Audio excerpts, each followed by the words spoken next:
What's up mga kamaylo? Kamusta na kayo? Ngayon, ipapakilala ko po kayo dito sa dalawang cute na estudyante ko. Sila po si Zaddy and DZ. Alam nyo ba, rare breed tong mga asong to at first time ko po makapagturo na mga ganitong klaseng aso. Alam nyo ba kung ano ang breed nila? Sila po ay tinatawag na White Swiss Shepherd. Alam nyo ba, rare breed tong asong to, lalong-lalo na dito sa Pilipinas. 10 taon na po tayong dog trainer at sabi ko nga, first time ko makapagturo ng mga ganitong klase ng breed ng aso. At kinailangan ko pa mag-research sa mga ganitong breed ng aso. Originated po sila sa Germany at precursor o nagsimula sila sa German Shepherd dog. Herding dogs din po sila. Alam nyo ba kung ano yung herding dogs? Sila po yung mga fur babies na nagpapastol ng ibang hayop katulad ng mga tupa. Andito po sila sa ating munting lugar dahil pinatuturuan po sila ng basic obedience na kanilang dog owner. Proper walking po yung tinuturo ko sa mga asong to. Dapat hindi nila ako kaladkarin o hatakin habang naglalakad. Ayan, tignan nyo yung tali, maluwag lang. At lagi ko rin pinapakita at sinasabi sa inyo mga kamaylo, napakaganda magturo ng mga fur babies sa open community.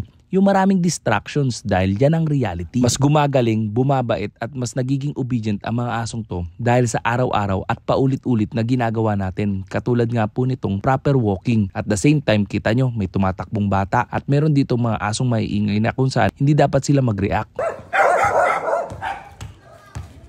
Kita nyo naman yung lugar natin mga kamaylo, napakadaming tao, ang daming bata, maraming mga sasakyan na dumadaan at marami rin dito mga aso at pusang nakakawala. Ito na nga po yung advantage natin mga kamaylo. Dito ko sila tinuturuan ng basic obedience. Marunong na po kasi sila dun sa garahe natin. So dito naman, sit and stay. Tingnan nyo, ang cute nung dalawa oh.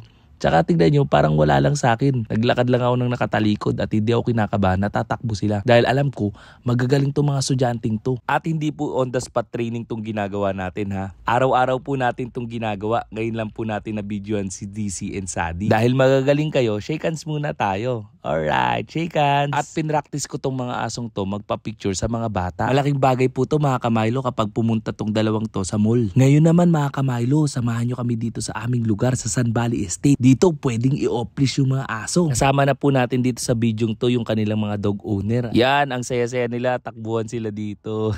Dito po kasi talaga sa lugar natin, pwede mong bitawan yung asong to. Dito po yan sa Sun Valley mga kamaylo. At syempre mga kamaylo, tuturuan natin yung dog owner kung paano pasunurin si DC and Zaddy. Ang pinakasekreto ko kaya napapasunod natin yung mga fur babies na to, gumagamit po kasi tayo ng masarap na treats. Ito po yung tinatawag na goodies by Milo. Sariling gawa po natin yan mga kamaylo, 100% natural kaya safe na safe sa ating mga aso. Pindutin nyo lang po yung link sa comment box or yellow basket kung mapapanood nyo to sa TikTok. At ito na nga mga kamaylo, tuloy-tuloy po tayo. Ito yung mahirap na training na ginagawa ko. Habang naka-lie down yung dalawa, kung sino lang yung tatawagin ko, yun lang yung lalapit. Ayan. So nag-explain din ako sa mga dog owner kung paano natin ginagawa ito. At ayan na nga po, tatawagin natin si DZ. Ayan, DZ, lapit ka dito DZ. Halika dito. Halika dito DZ. Good boy. Tapos, tatawagin naman natin si Zaddy. Zaddy, lika dito Zaddy. Alright. Ayan, nakita nyo. Sabi ko, ang pogi ko talaga, sir, no? Nung sinabi kong gwapo ko, ito po yung reaction nila, sir.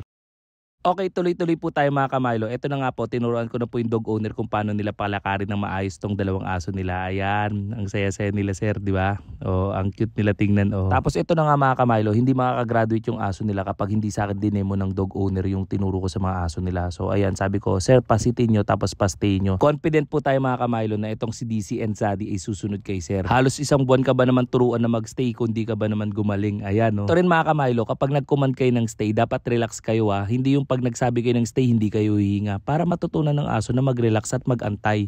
Makikita nyo yung mga aso, oh, ang talino, no? Tumitingin lang kay sir, oh. Nag-aantay sila kung ano yung ikukuman. Tapos, ayan, babalikan ni sir at ipipet. Sinabi ni sir, good boys kayo. Alright! At mga kamaylo, hindi lang pwedeng isa lang nagpapasunod kay DC and Zaddy. Kailangan yung partner din ni sir. Mapapasunod niya rin tong dalawa.